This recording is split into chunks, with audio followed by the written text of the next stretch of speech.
In this video, we're talking about gear that you need to buy first for hiking. I remember when I started taking hiking more seriously a few years ago, I was overwhelmed with how much gear I needed to buy. I mean, a good tent costs 3, 4, even 500 euros, and in total, a good lightweight setup can easily cost in the thousands. So in this video, I'll be sharing my own experience on buying hiking gear.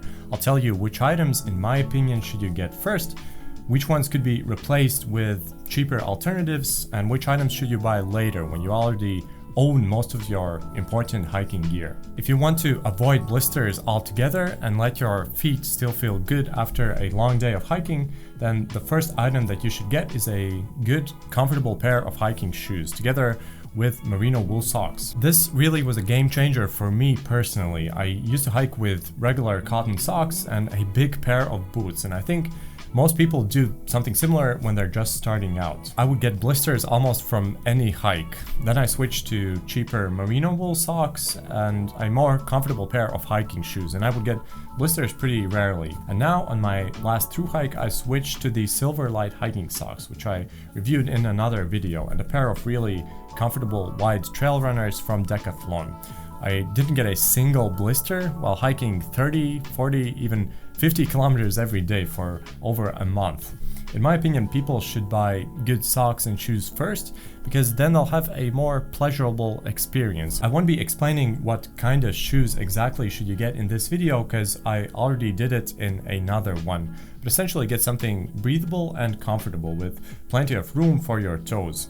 And as for the socks, you should get a good pair of merino wool socks, such as the ones from Smartwool, Darn Tough, or Silverlight. The next thing that you should invest in is a large and comfortable and not too heavy internal frame backpack, although the weight isn't really that important as long as the pack is comfortable enough. Having an internal frame pack with a nice and sturdy hip belt will help you balance most of the weight on your legs instead of your shoulders.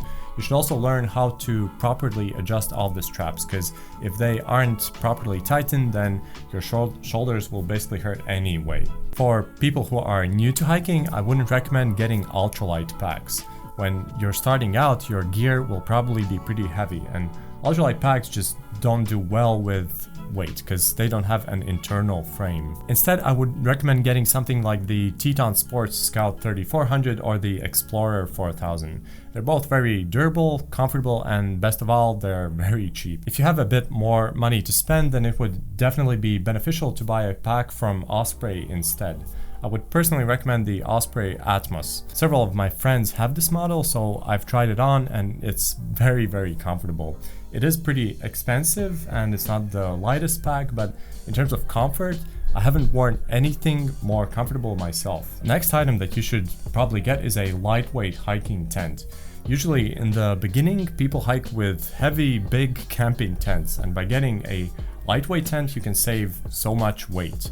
If you're on a budget, you can find lightweight tents for probably about 100 euros on Amazon or AliExpress. Of course, they won't be as durable as more expensive options, and they'll probably weigh a bit more, but overall, I think it's a very worthwhile step up from regular camping tents. And if you can afford to spend about 200 to 300 euros, you should get an ultralight tent from REI, Nemo, Mountain Hardwear, or Big Agnes, and so on. Usually you'll save about 500 or even 1 kilogram by getting an ultralight tent, so it's definitely worth it if you have the budget. I don't know why, but most people who begin hiking by themselves usually think that everything that they need is a big knife to defend themselves or something. And I'll admit that I did something similar, but I soon realized that the forest isn't as scary as people think it is. A much smarter idea would be to use a smaller knife or multi-tool, which would weigh much less, and bring a first aid kit. The first aid kit should at least contain an emergency blanket, tweezers for pulling out ticks, something to disinfect the wounds, and something to treat open wounds. Bringing some painkillers as well is also usually a good idea, because you can get dehydrated very easily when hiking, and at least for me, this usually means that I have to spend the rest of the day with heavy headaches. You can find lightweight first aid kits on Amazon or REI pretty cheaply, usually at about 10 to 20 euros, so you should definitely buy one. By the way, I'll link out to some of the items that I mentioned down in the video description, so check it out if you want to. The next important item to get is some kind of water treatment, whether that's a water filter, water treatment pills, water treatment drops, UV lamps, or anything else. Water treatment pills is usually the cheapest option, but I would recommend getting a water filter instead, because they're still pretty cheap, they're lightweight, they're small,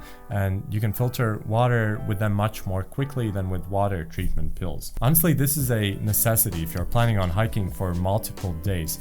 You can filter any water from rivers, lakes, springs, even puddles. I've used water filters for a very long time and I've never had any issues myself. Another important thing to invest in is some kind of a cook system, whether that's an alcohol-based stove or a gas-powered one. This will let you bring lighter dehydrated food, such as pasta, rice, dehydrated meals, couscous, or whatever.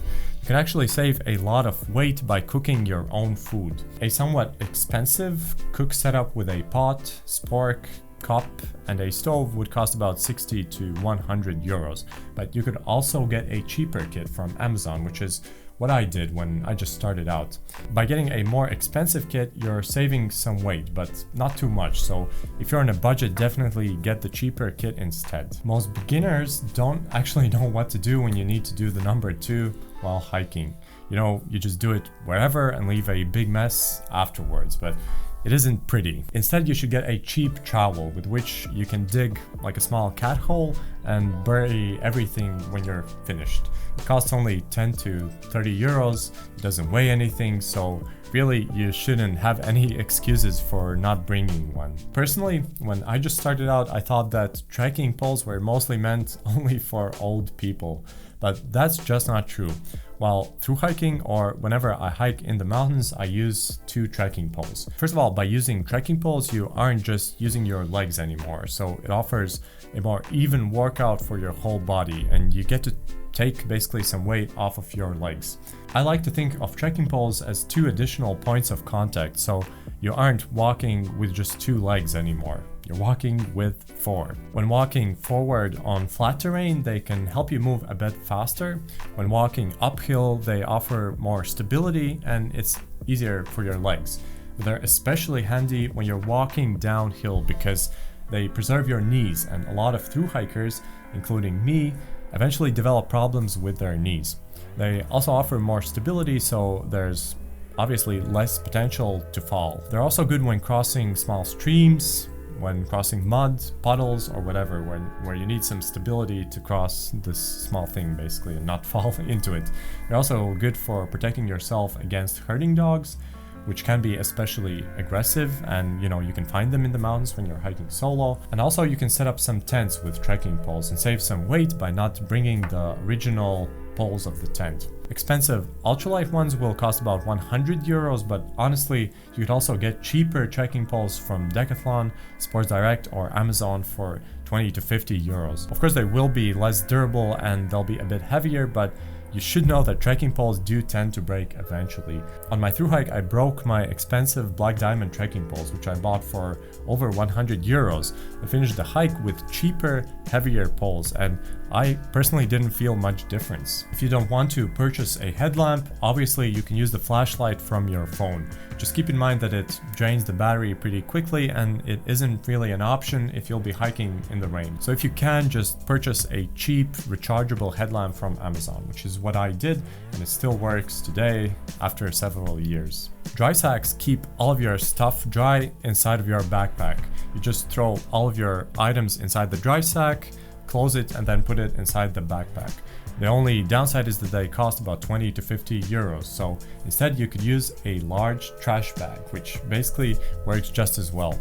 By the way, rain covers for backpacks usually don't work, so I wouldn't be relying only on rain covers. Instead of purchasing an expensive rain jacket, you could either use disposable raincoats, like most beginners do, or get the Frog Togs rain jacket. It's ridiculously lightweight, weighing about 100 grams less than most other more expensive lightweight rain jackets. It's also waterproof and it costs just 20 euros. The only downside is that it doesn't look too good and it isn't really that durable, which is why I don't use it that much. Instead of getting an expensive Dawn quilt or a Dawn sleeping bag, which usually costs 100 to even 300 euros, you could get a synthetic sleeping bag, which will be just as warm, only cost much less and weigh a bit more. Another trick is to use 2 sleeping bags instead of 1 if you'll be hiking in the winter, which is what I actually do sometimes myself. Cold weather sleeping bags usually cost a lot, but you can easily achieve the same warmth by putting a summer sleeping bag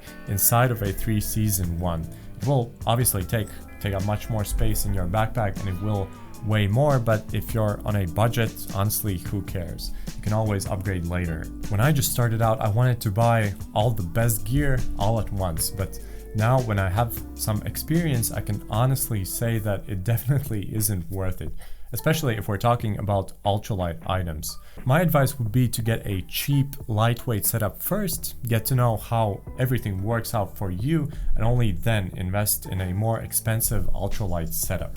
And start only with the most needed items, not ones where you'll be saving 10 or 100 grams. I hope some of these tips helped you out, and if they did, make sure to subscribe if you haven't already, because on this channel I'm posting all kinds of hiking advice.